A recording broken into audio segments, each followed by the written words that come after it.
Hello learners, welcome to our channel. आज का जो हमारा PYQ है ये DBMS का है।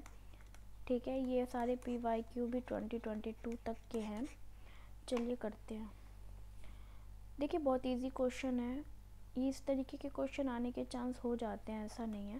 तो ये तो सबको पता ही है कि ये तो सिंबल है। ये तो BCA से पढ़ रहे हैं हम। सॉरी, अपोजिट कर दिया। दिस इज़ द की और this is the multi valued. Sorry for that, opposite कर दिया ये। And this is the total participations. ठीक है, आंसर सबको पता ही है। This is the symbol of the strong weak. ये वाला एक बार नज़र से निकाल लीजिए, कई स्टूडेंट भूल जाते हैं। ठीक है ना। चलिए करते हैं। ये क्वेश्चन अच्छा है। ट्रांजैक्शन में be in the one of the following state during its execution life cycle of the transaction का क्वेश्चन है। देखिए क्या होता है, जब आप किसी ट्रांजैक्शन को एक्टिव कर देते हो तो उसके साथ क्या होता है, या तो वो पार्शली कमिट होता है। सबसे पहले क्या होता है, पार्शली कमिट होता है, या फिर वो सीधा फेल हो जाता है। पार्शली कमिट होने के बाद वो कमिट होता है और देन आफ्टर टर्मिनेट होता है ना।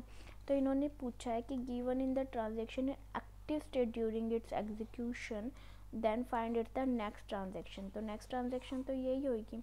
ठीक है, ट्रांजिशन क्या होगी, तो आइदर ए और आइदर सी, आइदर ए और आइदर सी। ठीक है। नेक्स्ट, यहाँ पे इन्होंने कहा है कि दो रिलेशन इन्होंने दे रखे हैं। स्टूडेंट जिसमें 3 एट्रीब्यूट है और कोर्स इसमें भी आपके 3 एट्रीब्यूट्स है, जहाँ पे रोल नंबर आपकी प्राइमरी की है और कोर्स नंबर आपका प्राइमरी की है। एंड देन आफ्टर कह रहे हैं जो कोर्स नेम है इसमें यूनिक वैल्यूज़ है। ठीक है, जो वैल्यूज़ हैं वो यूनिक है, यानी जो नेम है वो सारे सेम नेम नहीं मिलेंगे, डिफरेंट नेम ही मिलेंगे। And the number of the record in course and student. तो कोर्स में आपके कितने हैं, 3 टप्पल हैं और स्टूडेंट में आपके 5 टप्पल हैं। कितने टप्पल हैं, 5 टप्पल हैं। तो अब हमें क्या बताना है, the following relational algebra queries execute this one. तो अब जो क्वेश्चन है वो कह रहे हैं डिग्री। डिग्री क्या होता है भाई,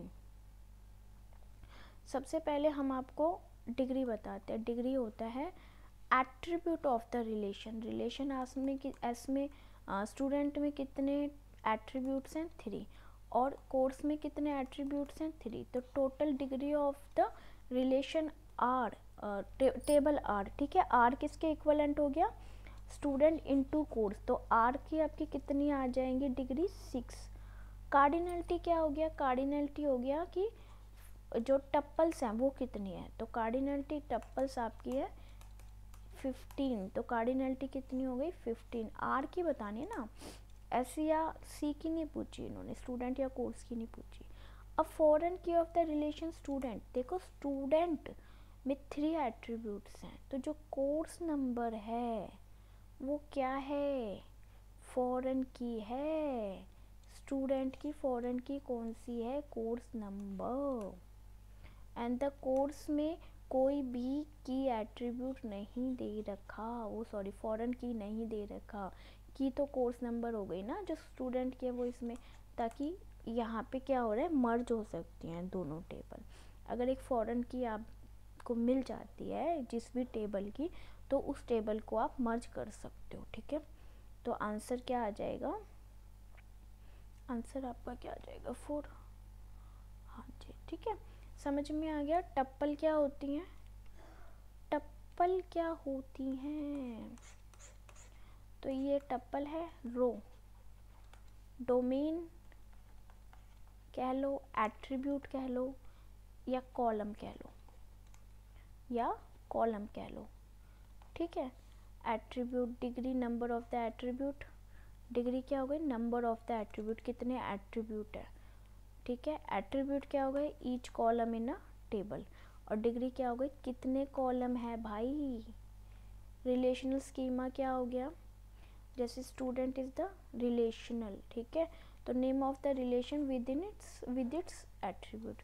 रिलेशन की every row has a more than 2 attribute. Every relation every row has a more than 2 attribute. Cardinality मैंने आपको समझा दी है। डोमेन क्या हो गया, सेट ऑफ द वैल्यू, जो आपकी यहाँ पे वैल्यू आएगी तो set of the value. Relational strength क्या, finite set of the tuple. And record, ये रिकॉर्ड है, रो को ही तो रिकॉर्ड कहते हैं। ठीक है, ये रिकॉर्ड है। हाँ जी, आंसर समझ में आ गया। नेक्स्ट देखते हैं, ये बहुत अच्छा है, कॉम्प्रिहेंसिव क्वेश्चन है। आई थिंक ये 2022 में आया था या 2021 में, आई थिंक 2 में आया था, अक्टूबर 2 में आया था। चलिए करते हैं। देखिए यहाँ पे टेबल दे रखी है, सेलर, रिजर्व एंड बोट। ठीक है, रिलेशनल अलजेब्रा में कुछ नहीं होता, सिर्फ स्ट्रक्चर समझना होता है।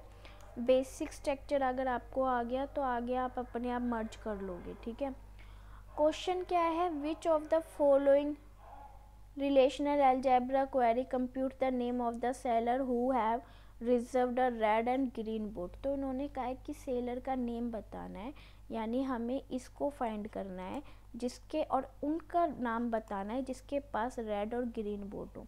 यानी ये दो टप्पल हम उठा लेंगे तो यहाँ से हमें BID नंबर मिल गया। BID number is a foreign की इन अ रिजर्व टेबल। तो रिजर्व में BID से हमें SID मिल जाएगा। एक तो ये मिल गया 22, एक हमें यहाँ पे मिल गया 31, एक हमें यहाँ मिल गया 64 एंड 74, 4 टप्पल मिल गई। और इनमें नेम हम यहाँ से अब ले सकते हैं, 1 2 3 एंड 4। ठीक है, तो अब हम इसे समझ गए, टेबल भी हमने बना ली। अब हम इसकी क्वेरी कैसे करेंगे। देखिए यहाँ पे देखिए, ये इन्होंने अपनी तरफ से नाम दिया। अब इन्होंने कहा है कि colour equal to red boat, intersection colour equal to green boat. अब यहाँ पे इन्होंने क्या किया, जो और इन सब की वैल्यू किस में गई, टैंप बोट में। अब जो टैंप बोट है उसे आपने रिजर्व के साथ, टैंप बोट 2, ठीक है, उसके साथ आपने रिजर्व के साथ क्या कर दिया, ज्वाइंट कर दिया। ठीक है, ये ज्वाइंट होता है, नेचुरल ज्वाइंट। ठीक है, नेचुरल ज्वाइंट का ये सिंबल होता है, नेचुरल ज्वाइंट कर लिया। ठीक है, आपने टेबल को मर्ज कर दिया, तो इससे क्या हमें SID मिल जाएगा। विदाउट SID आप कैसे करोगे। ठीक है, विदाउट SID आप कैसे करोगे, यहाँ पे तो SID नहीं मिल रहा ना, यहाँ से SID मिल रहा है। यहाँ से रिजर्व को मर्ज कर दिया, एस नेम निकाल दिया। इससे हम एस नेम कैसे निकाल लेंगे, इंटरसेक्शन कर दिया, इससे तो हम BID निकाल सकते हैं ना। और फिर हम BID से पहले हम बोट पर गए, बोट से हम बोट पे गए, बोट से हमें BID मिली, उस BID को लेके हम रिजर्व पर गए, रिजर्व से हमें क्या मिली, SID मिली। फिर उस SID से हम सेलर पे गए और सेलर से हमने एस नेम गेट किया, एस नेम गेट किया, यही हुआ ना प्रोसेस। तो अब देखो यहाँ पे इन्होंने कलर ग्रीन और ये बोट से निकाल लिया और टैंप बोट में डाल दिया और एस नेम ले लिया। नहीं, फर्स्ट देखते हैं, टैंप रेड इन्होंने एक नेम दे दिया और इन्होंने कहा कि SID यहाँ से मिल गई। जब हमने बोट कलर रेड को बोट को मर्ज करा, नेचुरल ज्वाइन किया रिजर्व के साथ, तो हमें SID मिली। हाँ जी, हमने ऐसे ही किया था।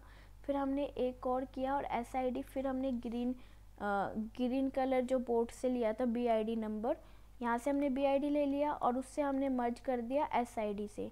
तो यहाँ से हमने इस वाली BID से, तो उससे हमें SID मिल गई, SID मिल गई। अब हमने क्या किया, इंटरसेक्ट कर दिया टैंप रेड का और टैंप ग्रीन को, और उससे हमने एस नेम ले लिया। उससे हमने, यहाँ से हमें SID मिली थी, उन दोनों का इंटरसेक्ट लेके हमने क्या कर दिया, रीनेम कर दिया, सॉरी एस नेम ले लिया। तो हमें प्रोजेक्शन एक ये क्या प्रोजेक्ट नेम होता है, प्रोजेक्शन नेम होता है शायद, कॉलम के लिए होता है ये। ठीक है, एस नेम हमें यहाँ से मिल जाएगा। तो 1 is the answer, clear. Second देखते हैं, ये भी अच्छा क्वेश्चन है।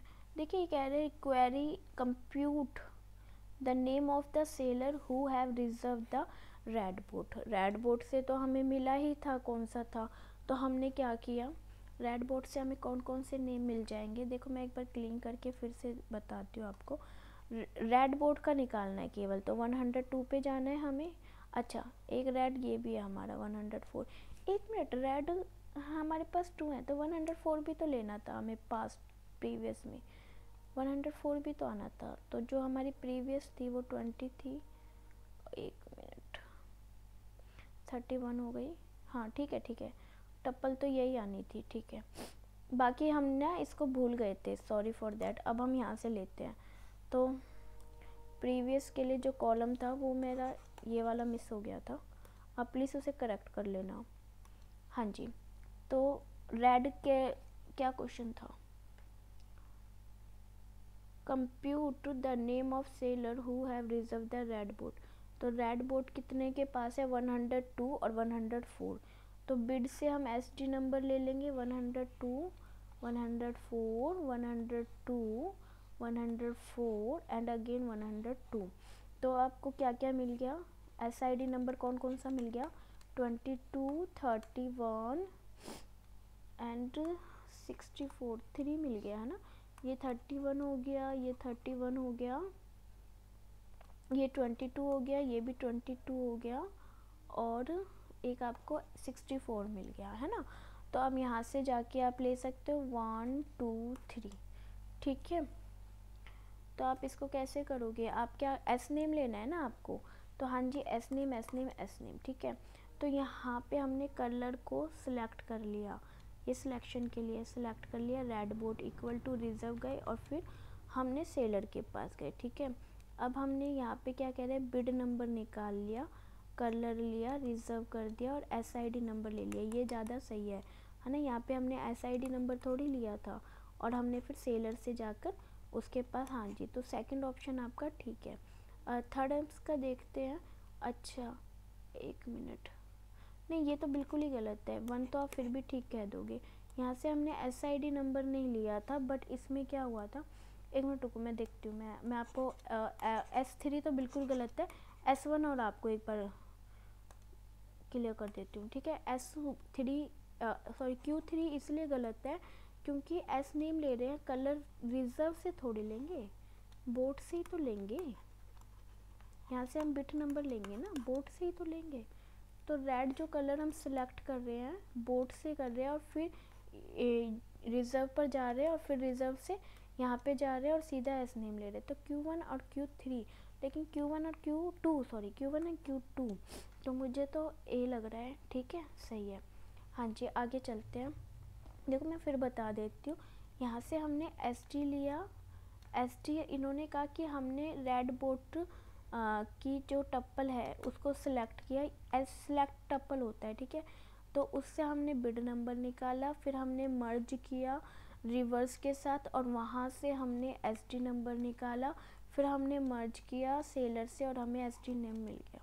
अब इन्होंने कहा कि हमने ना बिड लिया है ना एसडी लिया है, इन्होंने कहा हमने कलर सेलेक्ट किया बोर्ड के साथ, मर्ज कर दिया रिवर्स से हमें जो भी मिला उससे हमने मर्ज कर दिया सेलर से और हमें एस नेम मिल गया, इसलिए ये भी सही है, ठीक है। नेक्स्ट कंप्यूट करना है नेम ऑफ द सेलर, वही name of the seller who have the reserve in boat 103। तो ये भी हमें पता चल गया, हम पहले बोट पर जाएंगे, बोट से हम BID नंबर लेंगे, BID, फिर हम रिजर्व पे जाएंगे, रिजर्व से हम SID नंबर लेंगे with the help of this BID, और ये बोट लेंगे हम colour of the red, 103, BID number ले लिया ना 103, तो इस BID की हेल्प से हम SID ले लेंगे और SID की हेल्प से हम सेलर पे जाके सेलर नेम ले लेंगे, ठीक है ना, क्लियर।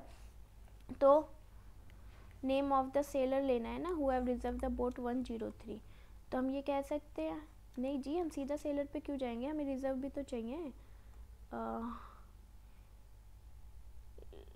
बिड नंबर 103, हाँ सेलर से भी तो हम ले सकते हैं, हम बोट पे गए, बोट से हम सेलर पे नहीं जा सकते लेकिन रिजर्व से हम सेलर पे जा सकते हैं, पूछो क्यों। लेकिन इन्होंने बोट 103 का ना, देखो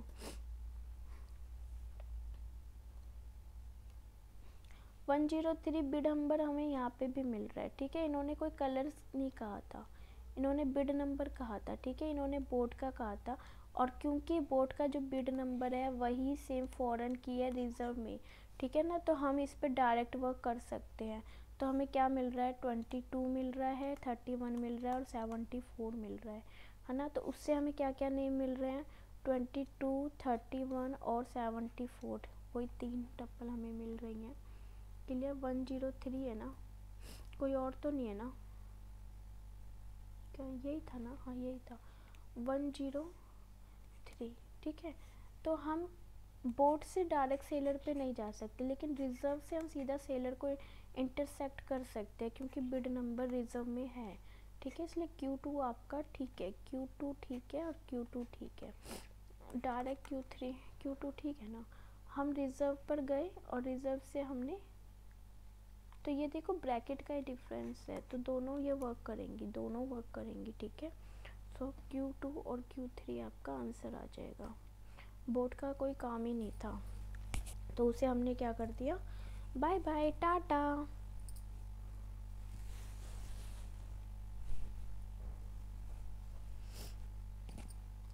हाँ जी, which of the following relational algebra query compute the SID of the seller which age over 20, ठीक है।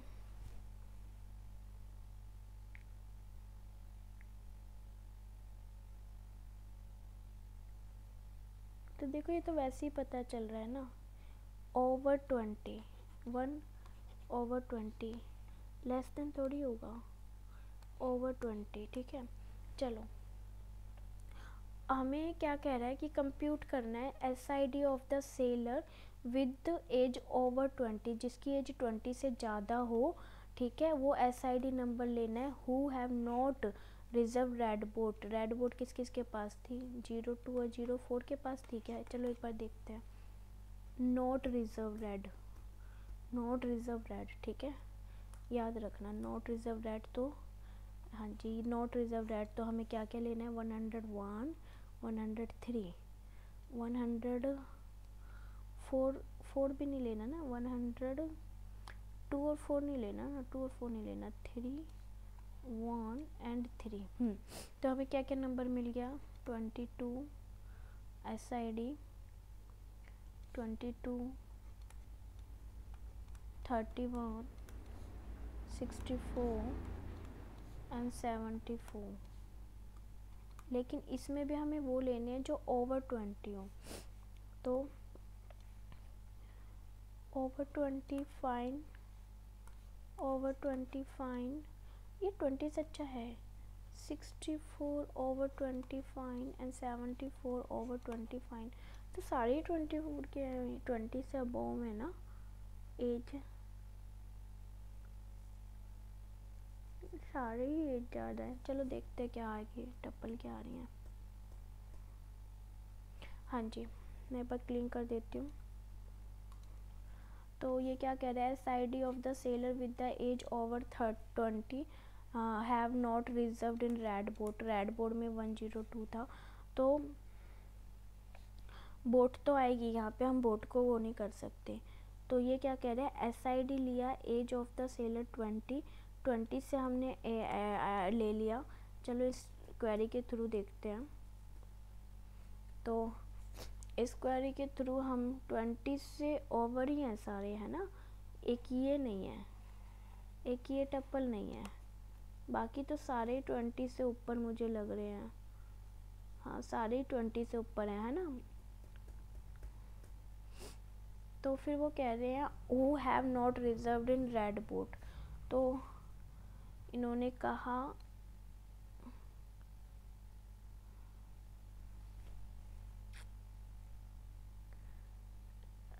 माइनस इंटरसेक्शन रेड, यहाँ कह रहे हैं colour equal to red and age over to 20। Boat को सेलर के साथ थोड़ी मर्ज करेंगे, बोट को रिवर्स के साथ मर्ज करेंगे। ये तो लेस देन ही कह रहा है, तो ये तो गलत हो गया। सेलर एंड रेड बोट और फिर रिवर्स, मेरे को तो 4 ठीक लग रहा है इसका ना, इंटरसेक्ट ही होना चाहिए, 1 आएगा। बोट रिजर्व्ड, इंटरसेक्शन की जगह इन्होंने माइनस लिया है, बाकी तो कुछ फ़र्क नहीं है। देखो SID एज ओवर 20 सेलर, ठीक है। हमने सेलर से सारे टप्पल निकाल दिए, सिर्फ एक टप्पल था जो 16 का था, वो हमने छोड़ दिया। फिर इन्होंने कहा SID ले लिया, कहाँ से, इसको मर्ज करके, यहीं से हमें SID मिल गया, ठीक है। SID कहाँ से मिल गया, हमें यहीं से मिल गया, बट इन्होंने सेलर को भी मर्ज करके ओवर 20 करना था ना, रेड बोट लेना था जिसका ओवर 20 था। तो यहाँ से भी इन्होंने SID ले लिया, ठीक है, ये भी ठीक है। इन्होंने सब्ट्रैक्ट कर दिया क्योंकि नॉट इंक्लूड था, और एंड आपका ये कह देता, ओके।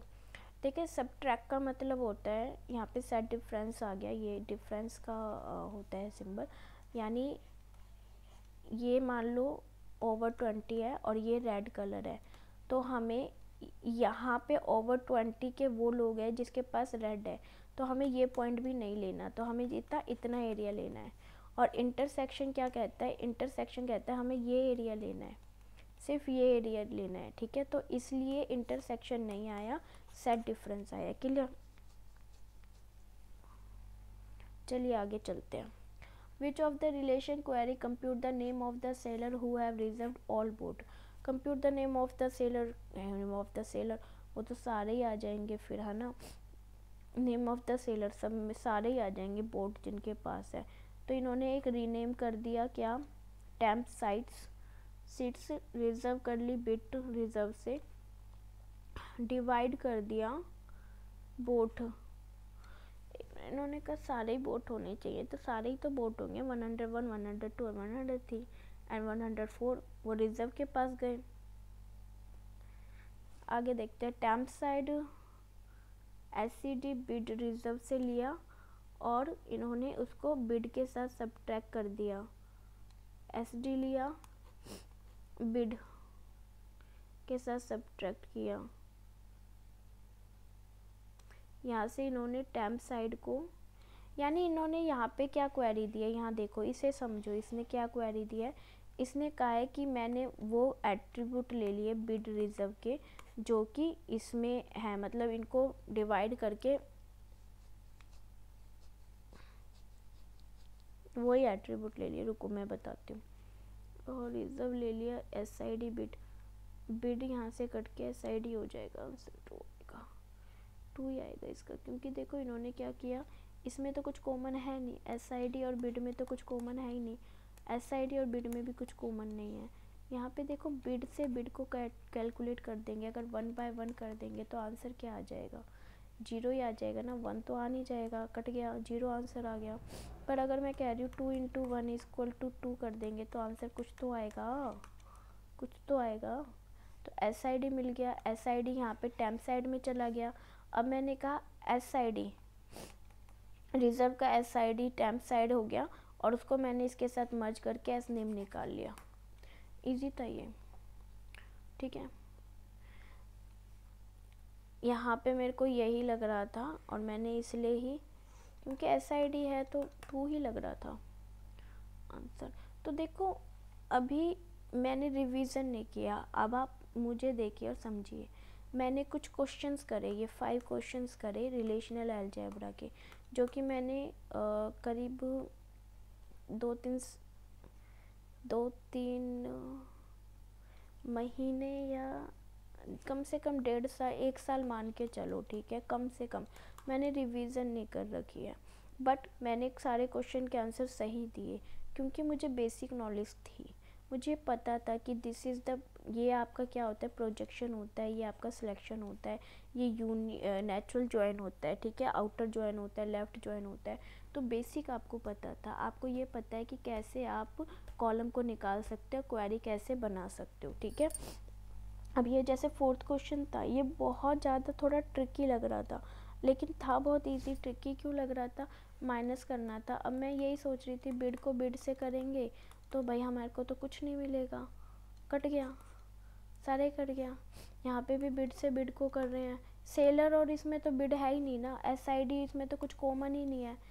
SID को आप बिड के साथ करोगे तो कुछ कॉमन मिल जाएगा क्या, कैसे मर्ज करोगे आप फिर सेलर के साथ। अगर आप इसका SID लेते हो, रिजर्व का SID लेते हो और बोट का बिड लेते हो तो भी कुछ कॉमन नहीं मिलता, कॉमन तो मिलना चाहिए। और बिड को बिड से करोगे तो क्या मिल जाएगा, बस सिंपल सा लॉजिक है, ठीक है। ये भी आसान क्वेश्चन है, अच्छा क्वेश्चन है। देखिए लॉसलेस और डिपेंडेंसी का एक क्वेश्चन ना ज़रूर आता है, ये बात ध्यान रखना। तो लॉसलेस क्या कहता है, अगर आपकी रिलेशंस को डिकम्पोज कर दिया और जैसे यहाँ पे डिकम्पोज कर दिया, ठीक है, और कुछ यूनिक मिल गया, कुछ कॉमन मिल गया, सॉरी यूनिक नहीं कॉमन मिल गया, ठीक है, दो रिलेशंस के बीच में कुछ कॉमन मिल गया और उनमें से एक किसी की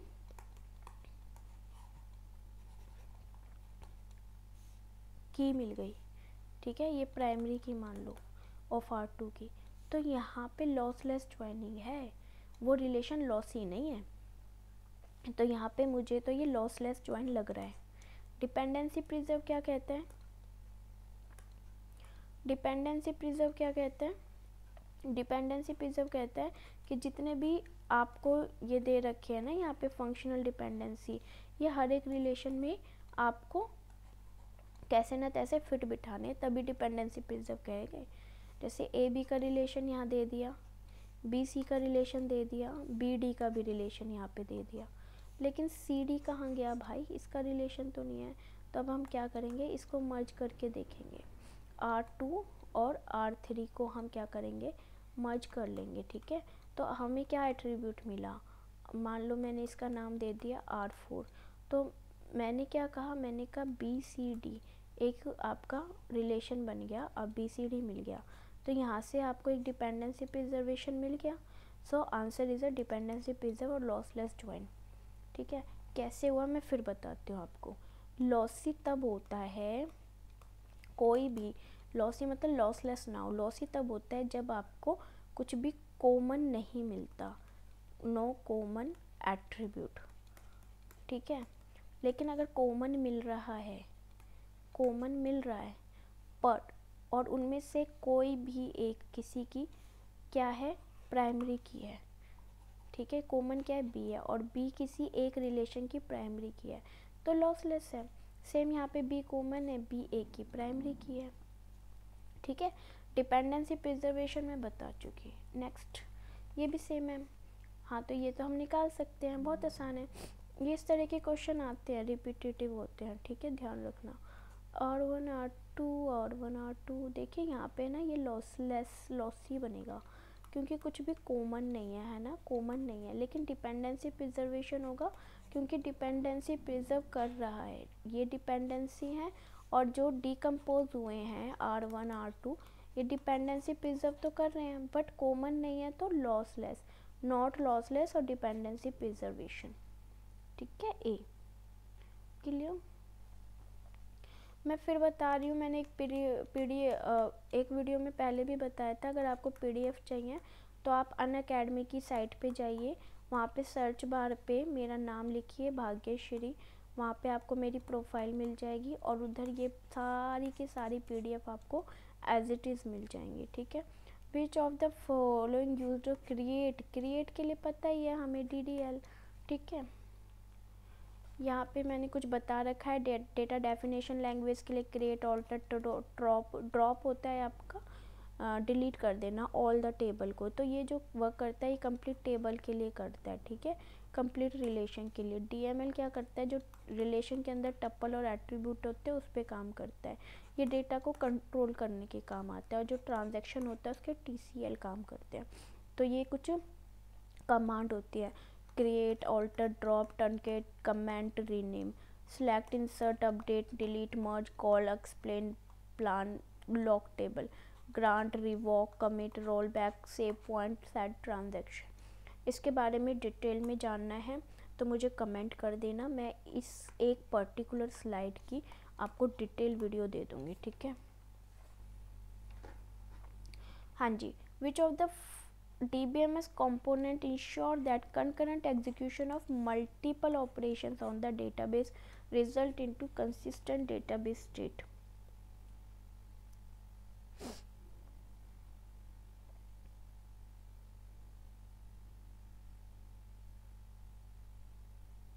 D, हाँ, तो देखो कंकरेंसी की बात आ रही है, concurrency execution of a multiple operations, ठीक है, जहाँ पे आपको कंसिस्टेंट डेटा मिले, तो TCP ट्रांजैक्शन से ही आपको मिलेगा। हाँ जी, नेक्स्ट फंक्शनल डिपेंडेंसी आपको यहाँ पे गिवन है, और take single and atomic value, तो यानी फर्स्ट नॉर्मल फॉर्म में तो सब है ही, तो अब आपको ये बताना है, एटॉमिक की बात कर दी है ना, तो फर्स्ट नॉर्मल फॉर्म तो है ही यहाँ पे, ठीक है। अब आपको ये बताना जो ये रिलेशन है सेकंड नॉर्मल फॉर्म में है, थर्ड में है, प्राइमरी की आपकी एक्सजेड है या नहीं। तो ये तीन आपको बताने कौन सी स्टेटमेंट ट्रू है। तो सबसे पहले प्राइमरी की फाइंड कर लेते हैं कि एक्सजेड है या नहीं। तो वाई डब्ल्यू दे रखा है, एक्सजेड ही हम लेके देखेंगे। एक्सजेड से हमें क्या मिल रहा है, एक्स वाई जेड और डब्ल्यू सब मिल रहे हैं। तो हाँ जी, एक्सजेड आपका प्राइमरी की बनेगा, ठीक है, क्योंकि यहाँ पे एक्सजेड आपका प्राइमरी की है और यहाँ पे पार्शली डिपेंडेंसी है, पार्शली डिपेंडेंसी है, तो सेकंड नॉर्मल फॉर्म में ही रिलेशन नहीं होगा, रिलेशन आपका फर्स्ट नॉर्मल फॉर्म में मिलेगा, ठीक है। Composite attribute can not be derived into smaller subset, can not be divided into smaller subset. Composite attribute is formed by nesting composite attribute by multi-valued।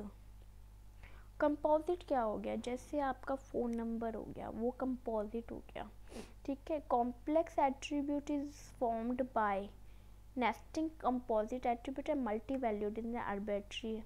और derived attribute is whose value है। देखो ये क्या है आपकी, ये एक तरीके से डेफिनेशन के ऊपर है, तो यहाँ पे से ध्यान से समझिए। Composite attribute can not be divided into smaller part, composite attribute can be divide, ठीक है। And the complex attribute is the form by the nesting composite attribute and value. हाँ जी, ये हो सकते हैं। ड्राइव एट्रीब्यूट इज एन, देखिए ये कह रहे हैं स्टेटमेंट 2 और 3 से, ये डेफिनेशन है, ये आपको लर्न करनी पड़ेगी। Derived attribute is an attribute whose value are computed from the other. हाँ जी, ड्राइव जो एट्रीब्यूट होता है, ये जो ड्राइव एट्रीब्यूट होता है ये आपका क्या होता है, जैसे ड्राइव एट्रीब्यूट क्या हो गया, एज आपके ड्राइव एट्रीब्यूट में आ जाती है ना। तो compute from the other attribute, other attribute के साथ लाइक जैसे एज एग्जांपल ड्राइव एट्रीब्यूट आपका एज ही होता है ना। अभी मुझे याद नहीं, मैं बता रही हूँ, मैं रिवीजन नहीं कर रही हूँ, लेकिन मैं जो भी आपको करा रही हूँ बहुत वैलिड मैं आपको करवा रही हूँ, क्योंकि ये सब मैंने काफ़ी टाइम से पढ़ रही हूँ मैं इन सबको, ठीक है। 2PL आपका conservative 2PL Thomas right conflict, ये भी आपका जून 2022 में ही आ जाएगा। वैसे ही अक्टूबर में हुआ था एग्ज़ाम, ठीक है, 8 अक्टूबर को हुआ था ये एग्ज़ाम।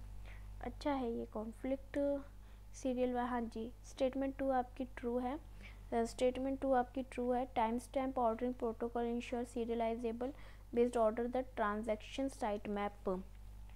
ये डेडलॉक फ्री प्रोटोकॉल नहीं होती, कंजर्वेटिव होती है या नहीं होती, देखने, कंजर्वेटिव होती है।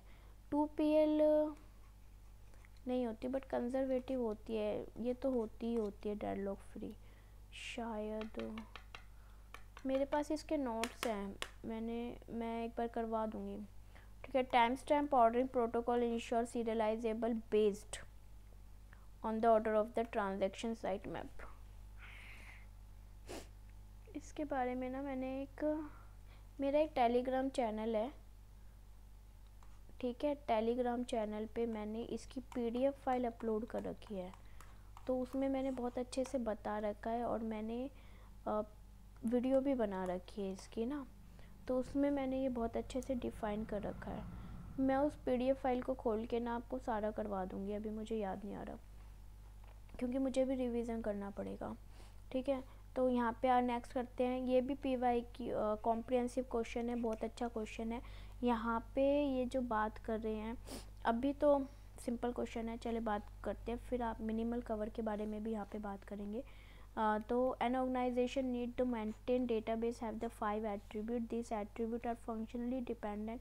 देखिए यहाँ पे ये आपको एक F नेम का रिलेशन दे रखा है, जहाँ पे ABCDE 5 एट्रीब्यूट है and the dependency is what, A determines BC, D determine E, BC determine D and A determine D। 4 आपको क्या दे रखे हैं, फंक्शन डिपेंडेंसी दे रखी है।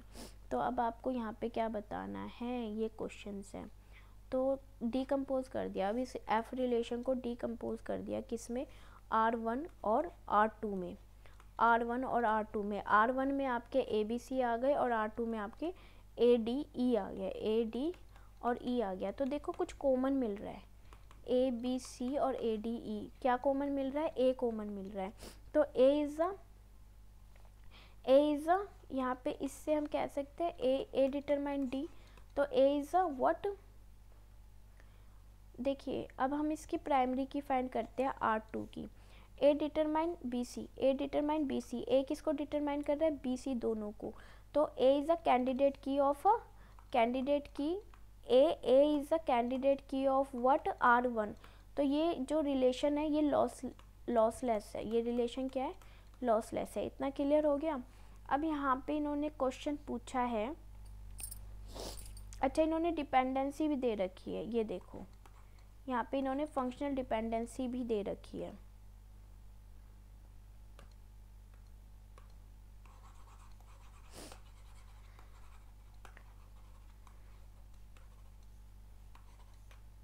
तो इन्होंने जो फंक्शन डिपेंडेंसी दे रखी है मैं वो यहाँ पे राइट डाउन कर देती हूँ, ऑलरेडी हो रखी है, तो ए इज़ अ कैंडिडेट की of R1 and A is also candidate की ऑफ R2, ठीक है, तो यहाँ पे लॉसलेस है, तो डिपेंडेंसी प्रिजर्व प्रॉपर्टीज फॉलोड और नॉट, तो अब रिलेशन ये भी बताना है कि बोथ आपके सेकंड नॉर्मल फॉर्म में है या थर्ड में है, किस में नहीं है, ठीक है, ये आपका क्वेश्चन है। तो सबसे पहले डिपेंडेंसी प्रिजर्वेशन देख लेते हैं, तो ए बी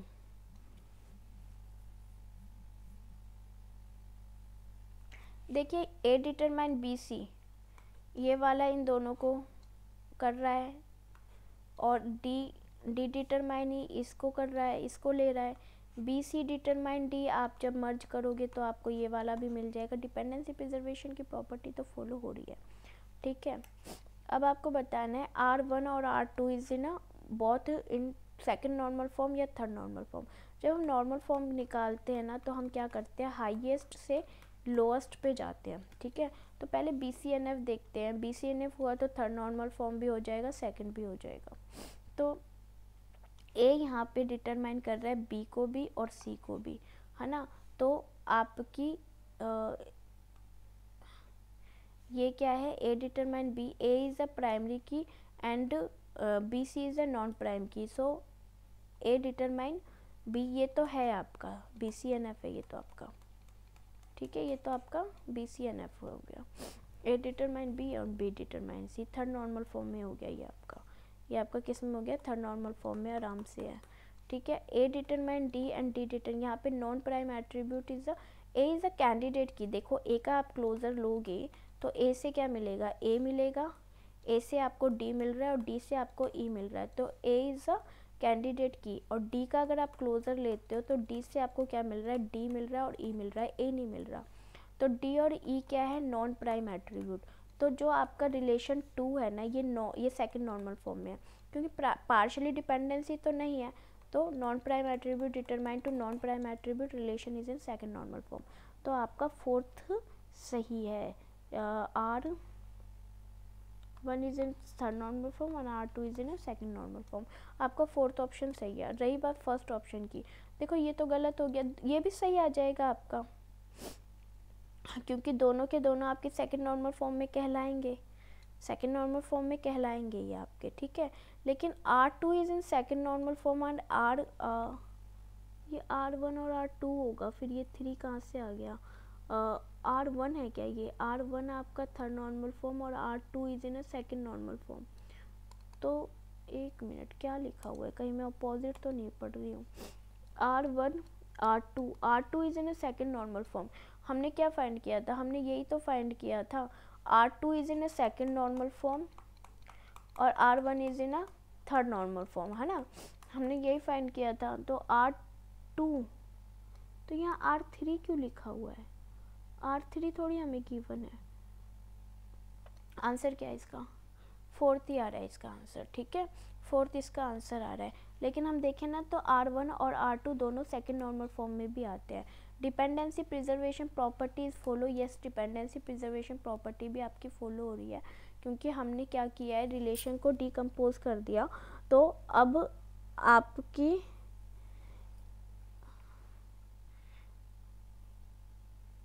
लेकिन इन्होंने ना अलग से दे रखा है ना, तो अगर हम इसको देखें तो इसका तो अलग डिपेंडेंसी आ जाती है, लेकिन अगर हम इसके साथ इसको कंप्यूट करेंगे तो डिपेंडेंसी प्रिजर्वेशन की बात होगी।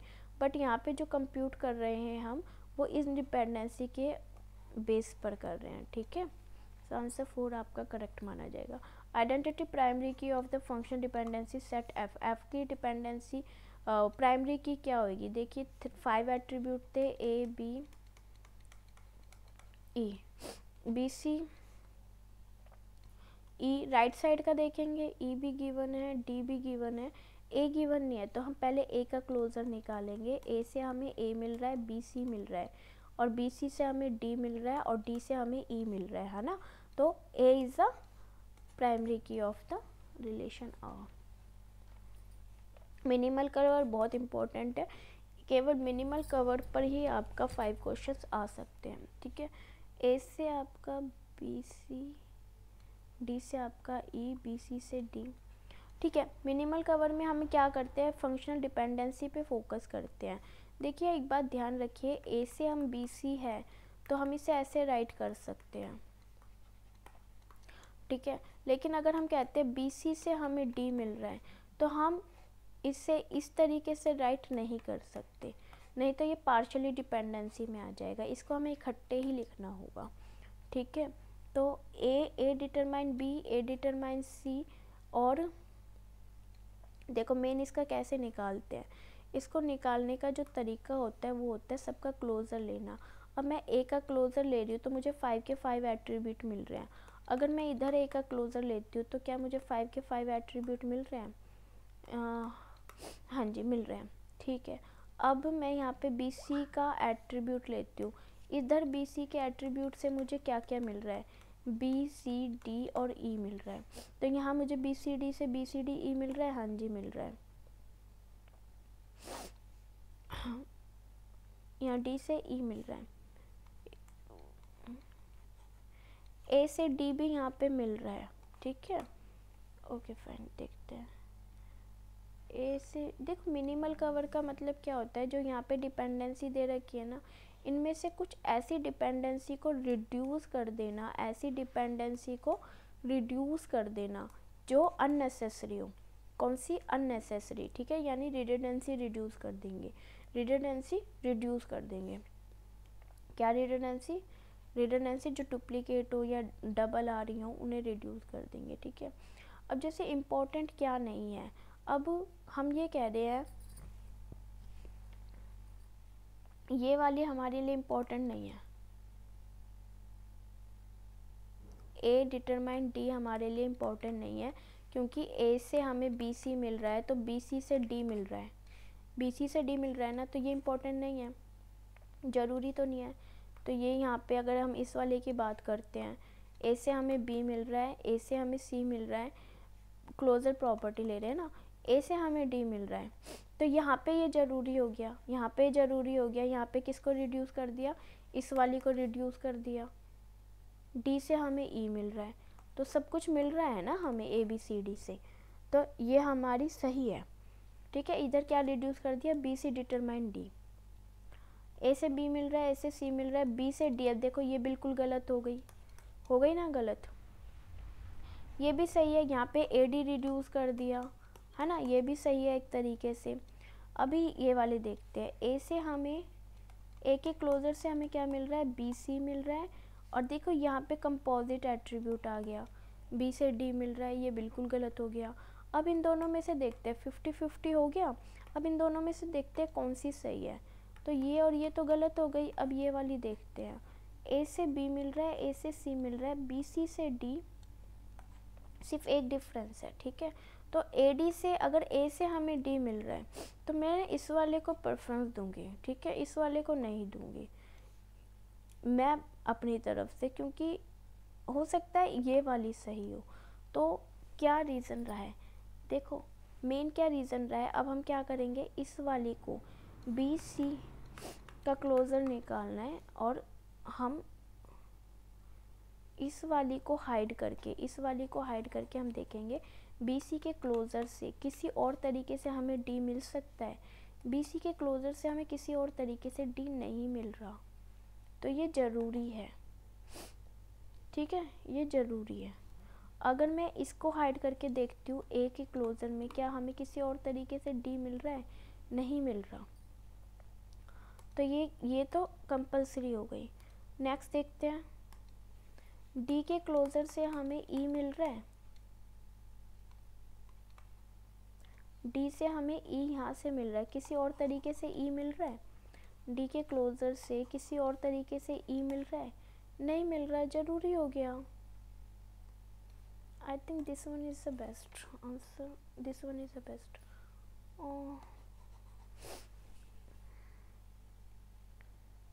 BC और AD, यहाँ है थोड़ा सा कंफ्यूजन हो रहा है ना। देखो A से हमें B मिल रहा है, A से हमें C मिल रहा है, और BC से हमें D मिल रहा है, ठीक है। और यहाँ पे हमें A से B मिल रहा है, A से हमें C मिल रहा है, और A से ही हमें D मिल रहा है, और D से हमें E मिल रहा है, तो ये ज़्यादा बेस्ट है, ठीक है, ये ज़्यादा बेस्ट है।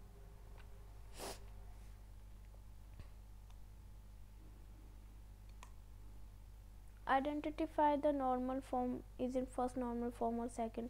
देखिए ये वाला जो फंक्शनली डिपेंडेंसी है, identify the normal form in which relation R belongs to. First normal form में, थर्ड नॉर्मल फॉर्म में कैंडिडेट की हमने निकाल ली थी, A थी, तो प्राइम एट्रीब्यूट कौन सा है? A, और नॉन प्राइम एट्रीब्यूट कौन से हैं? Rest all, B, C, D और E, है ना। तो यहाँ देखिए A से B, C मिल रहा है, तो A क्या है आपका? ये आपकी BCNF में चली गई। Non determine, non prime attribute determine to non prime attribute, it's a what? Second normal form. Second normal form, A से आपको D मिल रहा है, A इज़ अ BCNF, तो आपका क्या हो जाएगा? Second normal form. आपका रिलेशन क्या आ जाएगा? Second normal form. हाँ जी, identity the redundant functional dependency हम करके ही आए थे, दिस वन, ठीक है। पता है उसमें क्या हुआ था? ये जो प्रीवियस क्वेश्चन में ये वाला, इसमें पता है क्या था? इन्होंने ना, ये दोनों थे, लेकिन इन्होंने इसको चूज़ किया, इसको नहीं किया, क्योंकि यहाँ पे हमें BC से D मिल रहा है और यहाँ A से ही D मिल रहा है, ठीक है। आप समझ में आ रहा है? डिपेंडेंसी प्रिजर्वेशन है ये, सॉरी डिपेंडेंसी, फंक्शनल डिपेंडेंसी है। तो अगर हमें BC से D मिलता है तो that is the transaction, transitive values भी यहाँ पर कर रही है कि A से D मिल जाएगा। यहाँ ट्रांजिटिव वैल्यू आपकी नहीं आ रही, एग्जिस्ट नहीं है, ट्रांजिटिव वैल्यू आपकी एग्जिस्ट नहीं है, यहाँ ट्रांजिटिव वैल्यू आपकी एग्जिस्ट है, ठीक है। That is the method. अच्छा करते हैं, consider the following relation schema for the library database, book title, author, catalogues, publisher, year. देखिए इसको हम नहीं लेंगे, हम इसको लेंगे फंक्शनल डिपेंडेंसी यहाँ अच्छा नहीं, ठीक है, लेंगे, ये तो रिलेशन हो गया ना आपका, ये तो आपका रिलेशन है और ये आपकी फंक्शन डिपेंडेंसी है, ठीक है। तो अज्यूम कर रहे हैं ऑथर एंड टाइटल को, author and title is the key for the boss schema, that is the following true, both book and collection in the BCNF। देखो टाइटल, अच्छा ये दोनों क्या है? कंपोजिट एट्रीब्यूट, एक प्राइमरी की है, ठीक है। Title and author is a primary की। तो अगर आप बुक का लेते हो, जैसे हम पहले बुक का लेते हैं, ठीक है, तो यहाँ ये तो BCNF बन रहा है। बुक और कलेक्शन में अगर हम देखते हैं टाइटल की, और देखो मैं फिर से समझाती हूँ, title and author is the prime attribute और non prime attribute for the book relation, ठीक है। फॉर द बुक रिलेशन के लिए कौन कौन से हैं? Category number, publisher, year, price. And non prime attribute for the collection, for the collection के लिए क्या है? कैटलॉग नंबर, ठीक है, कैटलॉग नंबर। तो यहाँ पे जो आपकी फंक्शनल डिपेंडेंसी है ये क्या कर रही है? दोनों में आपकी BCNF को शो कर रही है, दोनों में ही BCNF को शो कर रही है, ठीक है। वैसे तो BCNF यूँ होता है कि भाई आप, क्योंकि यहाँ पे आपका क्या आ जाता है, प्राइम एट्रीब्यूट आ जाता है। वैसे तो BCNF में सारे प्राइम एट्रीब्यूट होते हैं दोनों ही तरफ, तो लेकिन हम इसे BCNF वैलिड मानेंगे। अब यहाँ पे क्या हो रहा है, कैटलॉग, यहाँ पे क्या हो रहा है, ये आपका BCNF में नहीं आएगा, ठीक है। ये आपकी बुक के लिए, ये आपकी बुक के लिए।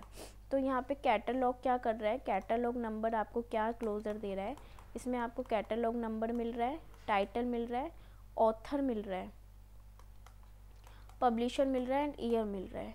प्राइस नहीं मिल रहा, लेकिन पब्लिशर एंड टाइटल और ईयर से प्राइस मिल रहा है। तो ये भी एक प्राइमरी की है, ये भी क्या है, एक प्राइमरी की है इसकी।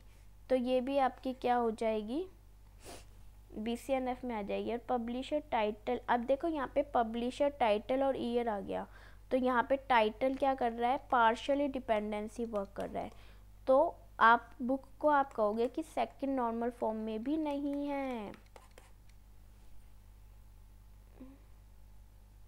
कलेक्शन आपका क्या है, कलेक्शन आपका क्या है, BCNF में है। तो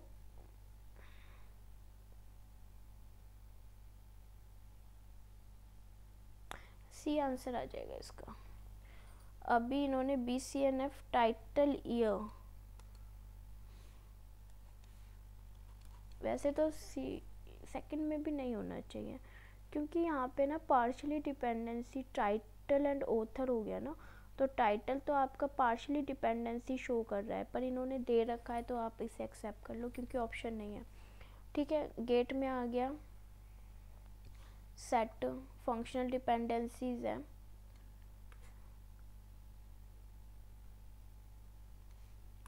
ई और एफ डिटरमाइन जी, ठीक है।